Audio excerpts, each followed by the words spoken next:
Hi dears, എല്ലാവർക്കും lime and ചില്ലീസിലേക്ക് വീണ്ടും സ്വാഗതം.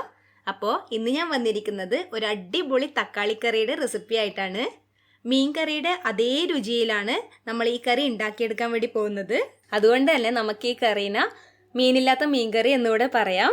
വീട്ടിൽ പച്ചക്കറിയൊന്നും ഇല്ലെങ്കിൽ തന്നെ തക്കാളി വെച്ചിട്ട് നമുക്ക് എളുപ്പത്തിൽ 10 മിനിറ്റ് കൊണ്ട് ഉണ്ടാക്കിയെടുക്കാൻ പറ്റുന്നതേ ഉള്ളൂ ഈ ഒരു കറി. അപ്പോൾ ഈ ഒരു കറി ഉണ്ടെങ്കിൽ നമുക്ക് വേറൊരു കറിയുടെയും ആവശ്യമില്ല.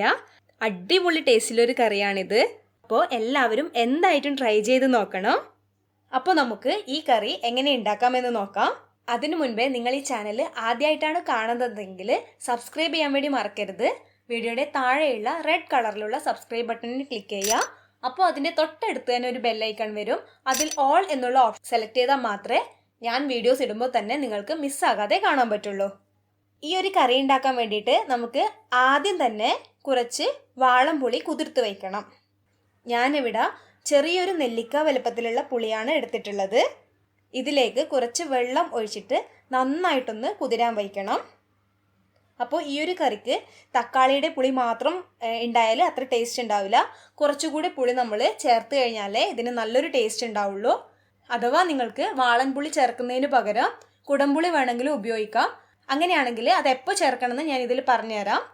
അപ്പോൾ നാടൻ രീതിയിലുള്ള ഒരു കറി ആയതുകൊണ്ട് തന്നെ നമ്മളിത് മൺചട്ടിയിലാണ് ഉണ്ടാക്കിയെടുക്കാൻ പോകുന്നത്.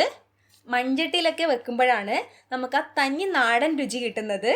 മൺചട്ടി ഇല്ലാത്തവർ സാധാരണ നിങ്ങൾ ഏത് പാത്രത്തിലാണോ കറി ഉണ്ടാക്കുന്നത് ആ പാത്രത്തിൽ വെച്ചാലും കുഴപ്പമൊന്നുമില്ല. പക്ഷെ കൂടുതൽ ടേസ്റ്റ് ആയിരിക്കും മൺചട്ടിയിൽ ഉണ്ടാക്കുമ്പോൾ. അപ്പോൾ ഈ ഒരു കറി ഉണ്ടാക്കാൻ വേണ്ടിയിട്ട് മെയിനായിട്ട് നമുക്ക് വേണ്ടത് തക്കാളി തന്നെയാണ്. ഞാനിപ്പോൾ ഇവിടെ 2 വലിയ തക്കാളി എടുത്തിട്ടുണ്ട്.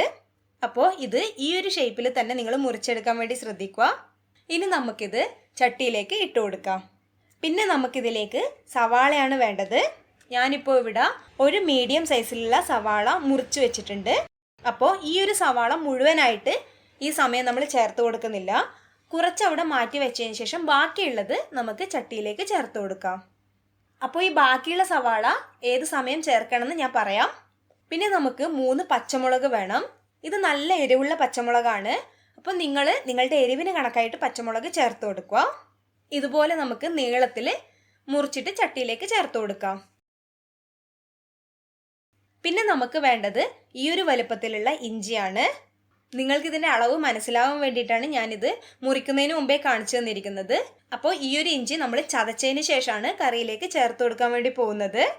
അപ്പോൾ ഇഞ്ചി ഇതുപോലെ നന്നായിട്ട് ചതച്ചെടുത്തതിന് ശേഷം മാത്രമേ ചട്ടിയിലേക്ക് ചേർത്ത് കൊടുക്കാൻ പാടുള്ളൂ. പിന്നെ നമുക്കിതിലേക്ക് കുറച്ച് കറിവേപ്പില കൂടെ ചേർത്ത് കൊടുക്കണം. കറിവേപ്പില ഇതുപോലെ ഒന്ന് കൈവച്ച് ഞരടിയതിന് ശേഷം മാത്രം ചട്ടിയിലേക്ക് ഇട്ട് കൊടുക്കുക. അങ്ങനെ ആകുമ്പോഴാണ് കറിവേപ്പിലേൻ്റെ നല്ലൊരു ടേസ്റ്റ് കറിക്ക് കിട്ടുള്ളൂ. ഇനി നമുക്ക് ഈ കറിക്ക് ആവശ്യമായ മസാലപ്പൊടികളൊക്കെ ചേർത്ത് കൊടുക്കാം. അതിനായിട്ട് നമുക്ക് ആദ്യം തന്നെ ഒരു 1/4 ടീസ്പൂൺ മഞ്ഞൾപ്പൊടി ചേർത്ത് കൊടുക്കാം. പിന്നെ ഇതിലേക്ക് 2 ടീസ്പൂൺ മുഴുവനായിട്ട് മുളക് പൊടി ചേർത്ത് കൊടുക്കാം. ഞാനിവിടെ കാശ്മീരി മുളക് പൊടിയാണ് ഉപയോഗിച്ചിരിക്കുന്നത്. അതാവുമ്പോൾ കറിക്ക് നല്ലൊരു കളറൊക്കെ കിട്ടും. നിങ്ങളടുത്ത് നല്ല മുളക് പൊടിയാണ് ഉള്ളതെങ്കിൽ അത് ഒരു ടീസ്പൂൺ ചേർത്ത് കൊടുത്താൽ മതി. അപ്പോൾ ഇതുകൂടെ ചട്ടിയിലേക്ക് ഇട്ട് കൊടുത്തിട്ടുണ്ട്. ഇനി നമുക്കിതിലേക്ക് ആവശ്യത്തിന് ഉപ്പ് ചേർത്ത് കൊടുക്കാം. ഇനി നമ്മളിത് വേവിച്ചെടുക്കാനാണ് പോകുന്നത്.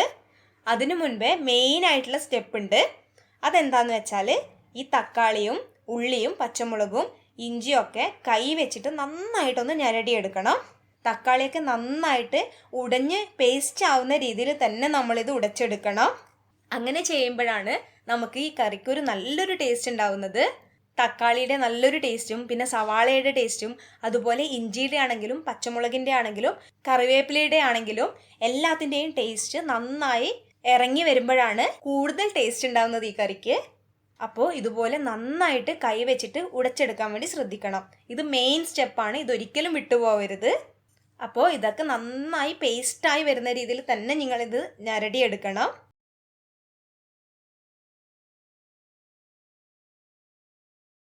ഇവിടെ ഇപ്പോൾ തക്കാളിയൊക്കെ നന്നായി ഉടഞ്ഞു കിട്ടിയിട്ടുണ്ട്. ഇനി നമ്മളിത് വേവിച്ചെടുക്കാനാണ് പോകുന്നത്.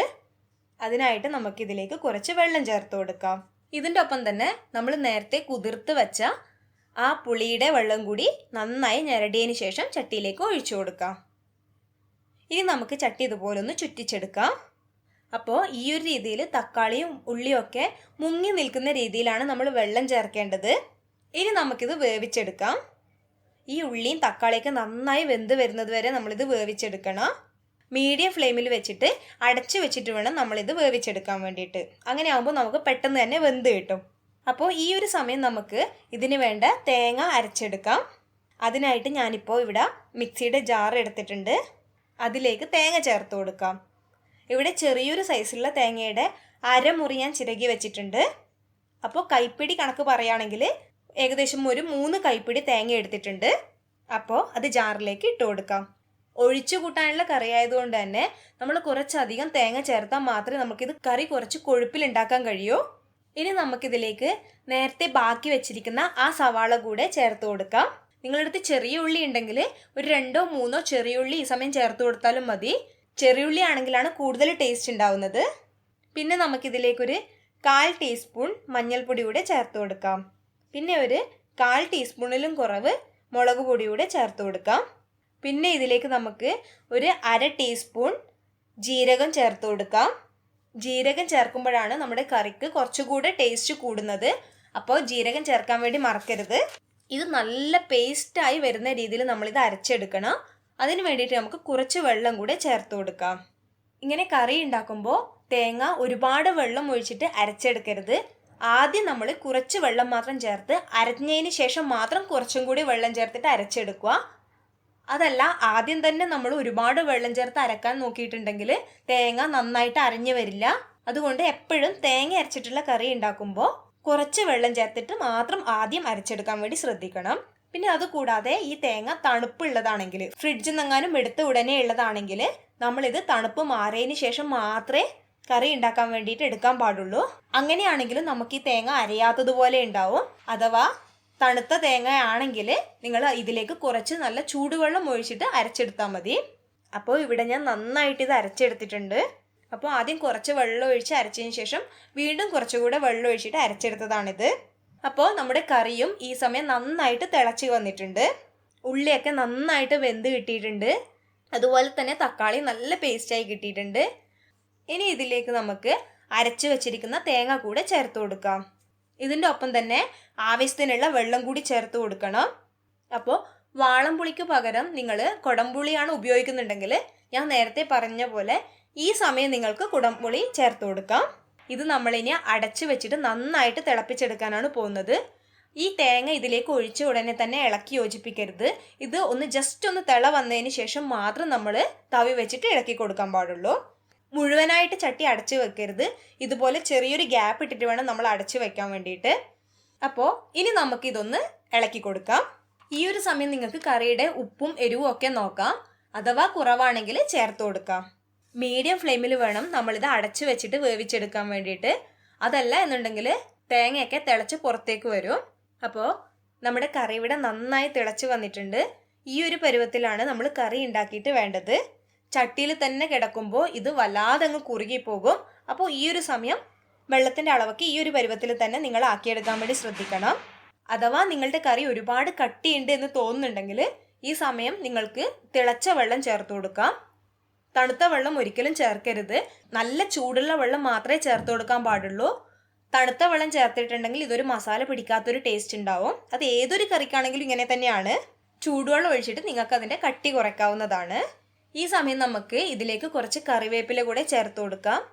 അപ്പോൾ ഈ സമയം കറിവേപ്പില ചേർക്കുമ്പോഴും നല്ലൊരു ടേസ്റ്റ് ഉണ്ടാവും. ഇപ്പോൾ കറിക്ക് നല്ലൊരു മണക്ക വന്ന് തുടങ്ങിയിട്ടുണ്ട്.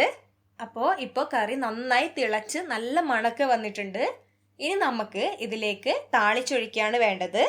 ഈ സ്റ്റെപ്പ് നിങ്ങൾ ഒരിക്കലും മിസ് ചെയ്യരുത്. കറിയുടെ മെയിനായ ഒരു കാര്യമാണ് താളിച്ചൊഴിക്കുന്നത്. അതിനായിട്ട് നമുക്ക് പാത്രം ചൂടായി വരുമ്പോൾ അതിലേക്ക് വെളിച്ചെണ്ണ ഒഴിച്ചു കൊടുക്കാം. വെളിച്ചെണ്ണ തന്നെ ഉപയോഗിക്കാൻ വേണ്ടി ശ്രദ്ധിക്കണം. വെളിച്ചെണ്ണ നന്നായി ചൂടായി വന്നാൽ നമുക്കിതിലേക്ക് സവാള ചേർത്ത് കൊടുക്കാം. അഥവാ നിങ്ങളുടെ അടുത്ത് ഞാൻ നേരത്തെ പറഞ്ഞ പോലെ ചെറിയ ഉള്ളി ഉണ്ട് എന്നുണ്ടെങ്കിൽ അത് ചേർക്കുന്നതായിരിക്കും കൂടുതൽ ടേസ്റ്റ് ഉണ്ടാവുന്നത്. അപ്പോൾ ഇതിലേക്ക് നമുക്കിനി കറിവേപ്പില കൂടെ ചേർത്ത് കൊടുക്കാം. ഇത് നന്നായി ഫ്രൈ ആക്കി എടുക്കണം. അപ്പോൾ മീഡിയം ഫ്ലെയിമിൽ വെച്ചിട്ട് വേണം നമ്മളിത് ഫ്രൈ ചെയ്തെടുക്കാൻ വേണ്ടിയിട്ട്. ഹൈ ഫ്ലെയിമിൽ വെച്ചാൽ ഉള്ളിയൊക്കെ പെട്ടെന്ന് കരിഞ്ഞു പോകും. അപ്പോൾ ഇങ്ങനെ ഉള്ളിയുടെ കളറൊക്കെ മാറി വരുമ്പോൾ നമുക്കിത് കറിയിലേക്ക് ഒഴിച്ചു കൊടുക്കാം. ഇങ്ങനെ ഉള്ളി വറുത്തിടുമ്പോഴാണ് നമ്മുടെ ആ കറിക്ക് ഒരുപാട് ടേസ്റ്റ് ഉണ്ടാവുന്നത്. അപ്പോൾ ഈ സ്റ്റെപ്പ് നിങ്ങൾ ഒരിക്കലും മിസ് ചെയ്യരുത്. ഇത്രയേ ഉള്ളൂ ഈ ഒരു കറി. അപ്പോൾ ഈ ഒരു കറി ഉണ്ടെങ്കിൽ നമുക്ക് വേറെ ഒരു കറീൻ്റെ ആവശ്യമില്ല. പച്ചക്കറിയൊന്നും അധികം വീട്ടിലില്ലാത്ത സമയങ്ങളിൽ നിങ്ങൾക്ക് പെട്ടെന്ന് ഉണ്ടാക്കാൻ പറ്റിയതാണ്. തക്കാളി, ഉള്ളി അതൊക്കെയല്ലേ വേണ്ടു ഇതിന്. അപ്പോൾ എല്ലാവർക്കും തീർച്ചയായിട്ടും ഇഷ്ടപ്പെടും. എന്തായിട്ടും ട്രൈ ചെയ്ത് നോക്കിയിട്ട് അഭിപ്രായം അറിയിക്കാൻ വേണ്ടി മറക്കരുത്. വീഡിയോ ഇഷ്ടപ്പെട്ടിട്ടുണ്ടെങ്കിൽ ലൈക്ക് ചെയ്യാനും മറക്കരുത്.